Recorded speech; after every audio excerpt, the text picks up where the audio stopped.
大家好，我是刘荷花，分享有关复古生活的一切。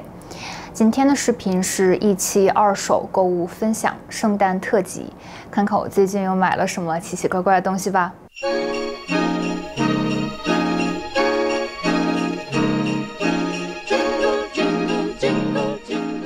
今天视频里的东西是我从去年1年以来淘到的关于圣诞节的东西，我觉得值得分享给大家的，还有个别非圣诞主题但是惊喜淘到的东西。我会尽量把买这些东西的渠道还有价格都分享给大家，因为之前有朋友问某件衣服或者某个东西有没有链接，大多数情况下都是没有。二手购物就是随缘，但是我会告诉大家这个东西是在当地二手市场淘的，或者是在网上买的，多少钱，作为一个参考，这样你也可以留意一下身边的渠道。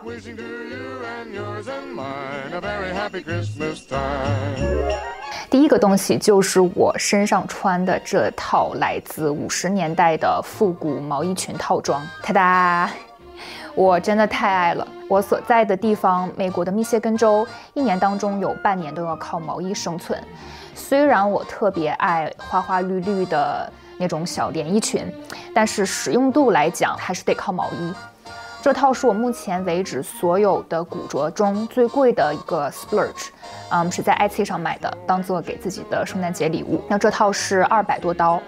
平时是绝对舍不得买这么贵的衣服的，但其实想想买质量好的新衣服也差不多这个价，不如把钱投资到一件状态完好的古着上。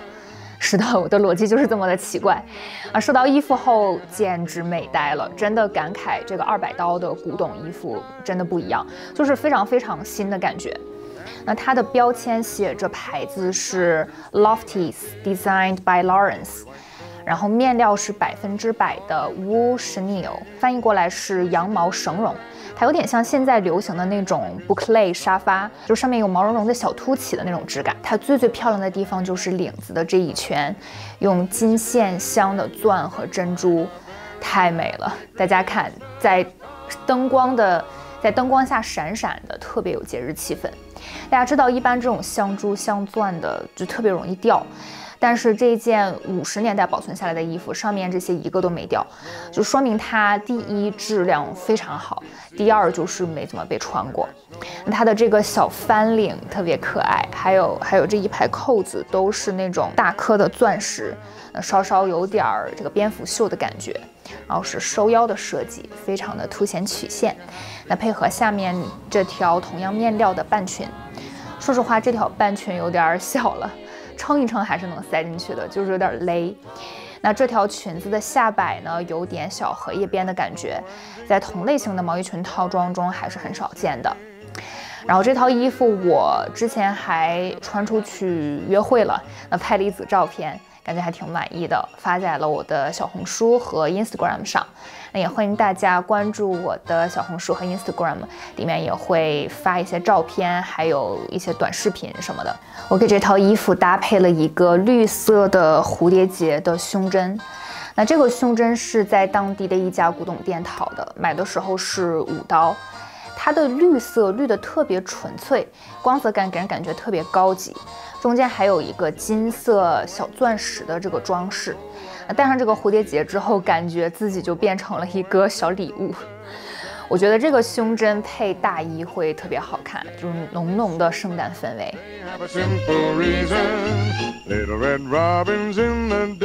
好的，下一个东西就是这个圣诞树茶壶。今天为了拍视频还特意泡了一壶茶。好的，我知道这个东西就是真的有点傻，还很俗气。你们记得我上一个二手购物分享里面的那个女仆茶壶吗？是的，我又买了一个这种傻不拉几的茶壶。但是这个茶壶就是俗气到一定程度就变得可以欣赏了，仔细看看还觉得蛮可爱的。上面有这种可爱的小熊、姜饼小人，还有圣诞节的小装饰什么的。它的盖子也很有意思，盖上之后就和这个茶壶融为一体了，摆在桌子上当个装饰，就超有圣诞气氛了。这个是当地二手店淘的，买的时候才2刀。如果你觉得上一个东西太俗气，那接下来这个东西更不能免俗，就是圣诞老人杯子。我一共有3个，那这个大的是在古董店买的10刀，我记得是，然后2个小的，这2个小的是在 estate sale 上买的，一个是3刀，大的是年代应该比较近一些，这2个小的来自于50年代，上面一个写着 Rob， 然后一个写着 Edward， 杯底写着1959 Merry Christmas from Lisa and Edward。所以这个杯子是承载着家人朋友的美好祝愿的。那角落里还有这个艺术家的签名，所以这个应该是就是手工画上去的。这2个圣诞老人长得稍微有点不太一样，一个睫毛比另一个长一些。美国这边的一些复古收藏爱好者，有人就是专门收集这种杯子的，这种纯50年代的杯子，一个能炒到20多刀，所以我3刀买下来的，就感觉自己赚到了。这个大杯子的这个圣诞老人眼睛小了一点儿，我还是喜欢那2个大眼睛的。那这种杯子就非常的适合喝热饮，用圣诞老人的杯子喝一杯温暖的热可可，再合适不过了。有人说，如果你有了3个同样的东西，那你就开始了一个 collection。所以我也有了自己的圣诞老人杯子 collection， 然后以后还会继续的扩大我这个 collection。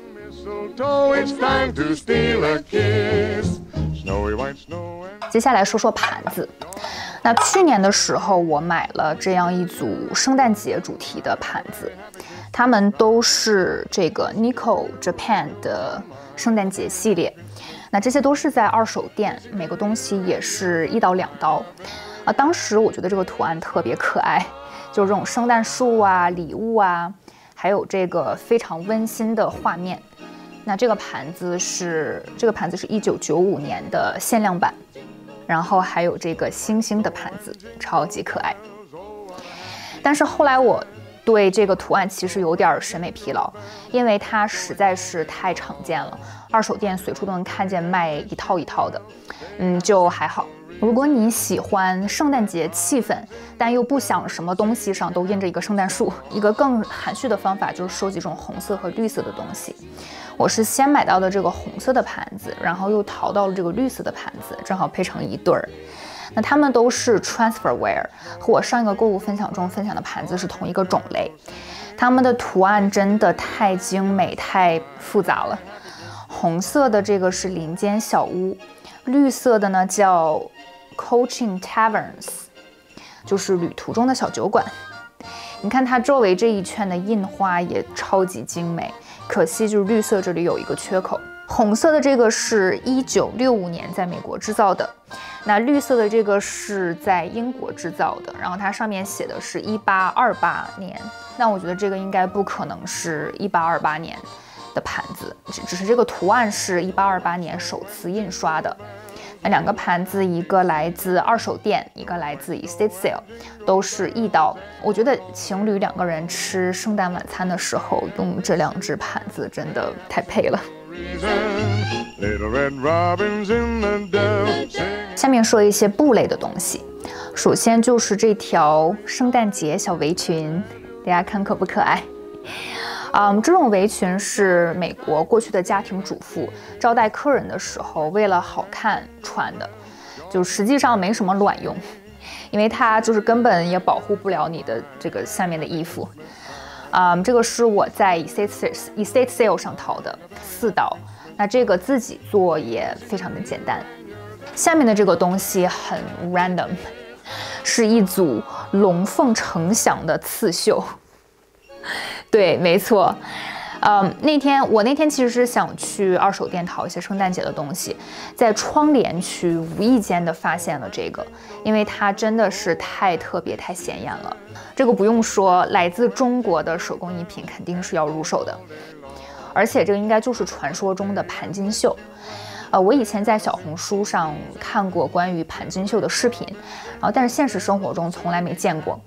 那天看见这组龙凤呈祥之后，就马上对号入座。我不知道这个绣的水平如何，但是对于我来说已经非常惊艳了，尤其是在灯光下金碧辉煌的那种感觉，当做春节的装饰品不错。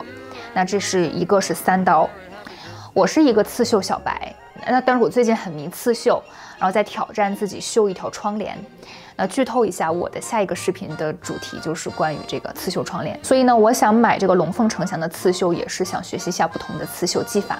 下一个东西真的，我看到它的时候心都萌化了。当当，就是这个小老鼠的 garland， 中文我不知道翻译成什么好，就是这种连在一起长长的饰物，是西方这边比较传统的圣诞节的装饰。你们见过这么可爱的 garland 吗？它是毛毡做的，然后每个小老鼠都戴着一个小帽子，还捧着一棵小圣诞树，上面还有颗小星星。那我当时在古董店看到它的时候，我就真的走不动路了。它真的是有点贵，是20刀，但是我对这种可爱的东西就是完全没有抵抗力。可以把它挂在镜子上、门上或者是电视柜上，每次路过的时候看到它，心情都会变好。接下来是一些乱七八糟的小东西，这个圣诞节的盒子。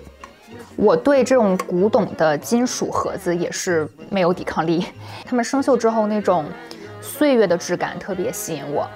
那这个盒子上的图案是乐器和乐谱，就特别有那种 Old World Joy 的感觉。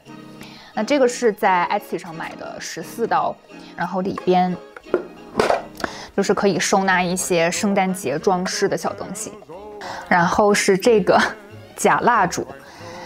里面是装电池的，我一共买了5支，然后1支是2刀。为什么会买这个东西呢？因为我看到美国这边的很多家庭，圣诞节期间会在窗台上就摆上蜡烛，一扇窗户上一个，晚上从外面看的时候就火光跳动，特别温馨的感觉。当然了，不太可能是真蜡烛，真蜡烛太危险了，就用这种装电池的代替。这些蜡烛的做工还挺好的，就是火苗是这种不规则的形状，然后还做了这个滴蜡的效果，尤其是到了晚上还蛮逼真的。它应该是有一个自动的计时器，那装上电池后呢，把它拧紧，就亮了起来。亮一晚上，第2天早晨就自动熄灭。我觉得买的挺好的，很值。接下来我想跟大家介绍一些圣诞树上的挂饰 ornaments。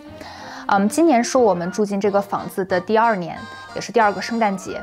和去年一样，我们去了朋友介绍的一家圣诞树农场，然后砍了这样的一棵云杉。如果你也想尝试真树，那非常建议去农场自己砍，比我们想象中的要简单的多。关键是比商店卖的那种要便宜太多。树呢就放在一个 tree stand 里面，然后定期浇水就可以了。那砍树的时候，我还顺便买了松枝。准备放在室内和室外做装饰。那我当时买了17磅，结果发现买太多了，才用了1半不到。也给大家看一下今年我们室外的装饰，我做了 wreath 和 garland， 搭配上1元店买的红色蝴蝶结，觉得很经典，很好看。不知道大家和我有没有同感 ？Ornaments 真的很难买，好看的 ornaments 很贵，也很难遇到，尤其是复古的。那平时去 estate sale， 家家都在处理圣诞节的装饰，但是我一点买的欲望都没有。到了圣诞节，临时又找不到好看的，可能是我对 ornaments 的预期不正确。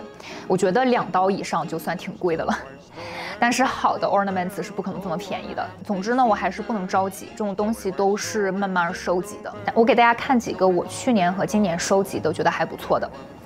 首先是这个，是维多利亚时期流行的 ornaments 的样式，这个小朋友特别可爱，是我喜欢的 old world 的感觉。我还买到了一组3个刺绣穿珠珠的，有一个小天使，一个 nutcracker， 还有一个不知道这个是什么，是火箭吗？在树灯下布灵布灵的。那最近买了这个。金色上面带花朵的，有点东方的感觉，而且这个真的是很大，而且它的材质是 Mercury Glass， 就是比较传统的圣诞树挂饰的材质。那最后还有这个超美的一颗爱心，是我的陶艺家朋友亲手雕刻的，超级精美。那在这里呢，也推一下他的作品，他的手工杯子和花瓶都美到哭。所以感兴趣的朋友呢，我把他的网站链接放在信息栏。其他的 ornaments 大部分都是我男朋友 Oliver 从他父母家带过来的，从小伴随着他长大。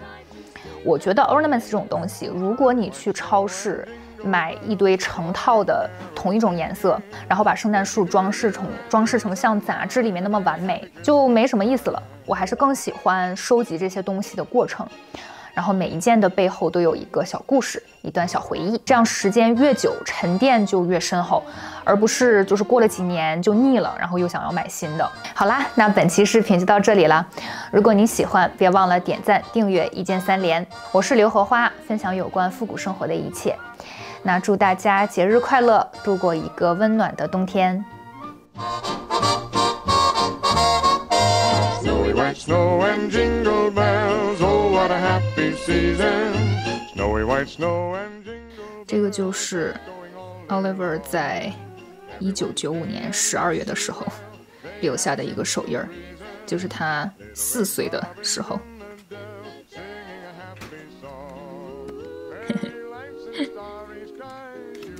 就超级 sweet。然后它背面写着 This hand helps you remember me when I was oh so small. Each year I'll grow, but you'll always know how much I love you all. So sweet. 太可爱了。 Christmas time. Wishing to you and yours and mine a very happy Christmas time.